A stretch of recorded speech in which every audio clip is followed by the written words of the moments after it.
Hello, everyone. Welcome to the Be Better podcast. I'm Dr. Perkins, your host. Today, I have for you a Be Better short called Be Better with Checking Your Ego. The ego is a hell of a drug. It's right up there with power, authority, and influence, where it can get out of control if you let it. The great news, you can control it, but you have to make sure you are controlling your ego and being the best version of yourself as possible.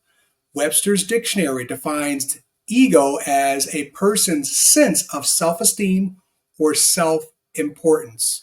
Ego, can also stand for, in certain venues, edging greatness out or edging God out. The ego's job is to simply destroy everything around it but itself. And to repeat, you can control that. All of us have gone through this ego phase where we think we are the man or the woman. And it could be a simple thing from graduating from high school, college, to getting a promotion on the job, a salary increase, or making a major purchase. And we just think we are better than sliced cheese. So how do we control our ego to keep moving forward positively? Well, I have a story I want to insert first before I give you 4 components to help us keep at self-checkout with our ego. The story goes like this. There are 2 middle managers, worked for a company for a long time. However, the company went through some downsizing due to some unfortunate incidents. These 2 middle managers that had put in a lot of years were laid off. They left, they went home immediately and started looking for new middle management positions out there in their world. Application after application after application was rejected. This was a turning point for one of the 2. One of the 2 said, forget it. I'm worth more than this. I can't believe people aren't valuing me. I quit. The world's treating me horribly. I'm not going to look for a job anymore. He started complaining to his wife, his friends, his family, anyone who would listen, and had a pity party for the rest of his life. The other middle manager who was rejected said, you know what? I'm going to drop my ego and go back to one of the companies that told me no and simply volunteer. I want to have a purpose in life right now. I know sometimes a setback is a setup, and I'm going to take that chance of going into a company after being rejected and being a volunteer. So he asked the company. They happily agreed. He started that Monday. He was the first in, the last one out for 3 months, had a strong body of work, built relationships, built trust.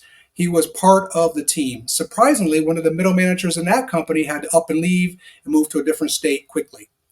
Who do you think they selected to fill the exiting manager's spot? The volunteer.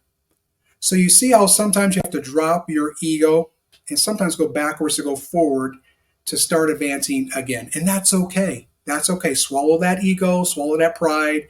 You will be okay moving forward. Now, how do we get into a mindset which helps us keep a pulse on our ego so we can continue checking it? Because we know sometimes our head swells up. Here's 4 ways to help with that change factor. Sometimes it takes getting hurt to open up your mind. And that could be financially, on the medical side, that could be physically, emotionally. But being hurt, and this is research, helps us change our mindset. Another method is being inspired. Sometimes we're inspired by someone or something, and that helps us change our mindset to do different things. Another area is learning. When we build our capacity, that helps us move forward and, again, change our mindset. Then lastly, receiving something. It could be a blessing. It could be we adopted a child, or we had our own child, or we have an inheritance coming of a significant amount.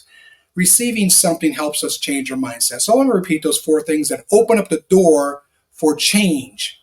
And that's being hurt, being inspired, learning, and receiving. Take this message as a learning nugget to open up your mindset to really change when it comes to keeping a pulse on your ego, checking your ego. I want to read something from Facebook. It comes from literally my brother from another mother, Roland Perkins, or we call him Ryan. He posted this on Facebook. He did say it's from another source, and it fits right into this message. When we align our lives around materialism, we place wealth over substance, earnings over relationships, popularity over virtue, the hustle culture over family, and here it is, and ego over serving others. Another reminder to keep checking your ego. By age 35, most of our habits are set. But here's the key word, most, not all.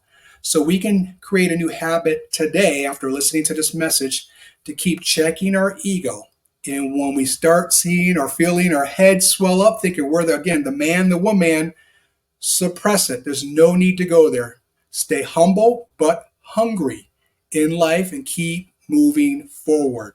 Folks, keep chasing life, keep scoring again, keep making plays, and remember, it's game time. The game is life. In life, are you a starter or are you sitting on the bench? Take one thing today that was profound to you, and within 24 hours, implement it immediately into your daily practices, making you a be better person. Thank you for listening. God bless you, and I will see you on the flip side.